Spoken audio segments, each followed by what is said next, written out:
Rachael, and one of Sarah's sisters. Even though Sarah and I were 8 years apart, we've always been close.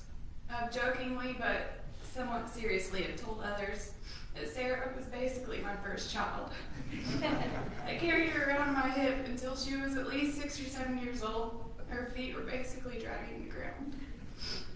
I used to steal worksheets from my mom's classroom and I'd bring them home to play school with Sarah. We'd sit at our little tykes table all day long playing school. So I'll go ahead and take credit for that degree she received.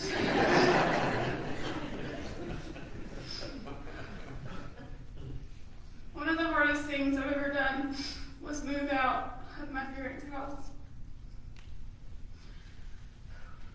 That meant I was leaving Sarah behind to fend for herself against her two older brothers. I was her protector. But she could throw a spiral football longer and better than her brother, so I knew she'd be just fine.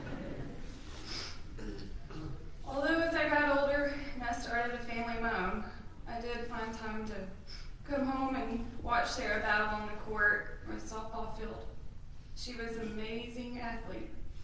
No one stood a chance against Sarah's full court drive, and she had enough home run softballs to fill an entire shelf.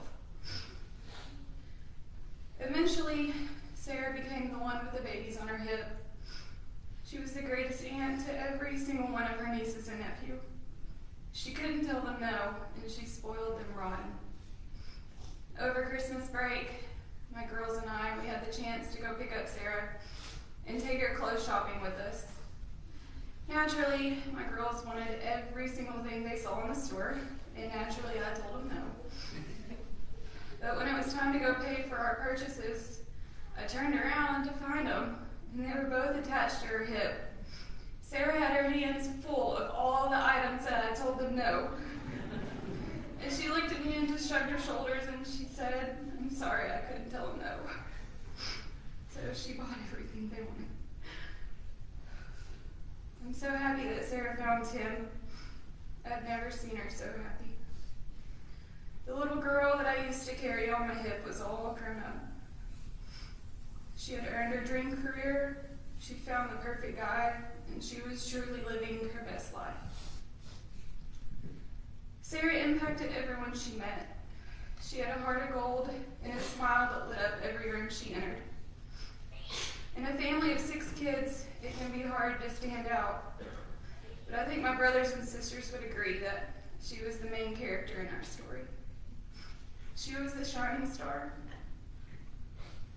I'm proud of everything Sarah accomplished in life, but most of all, I'm proud to have been her big sister.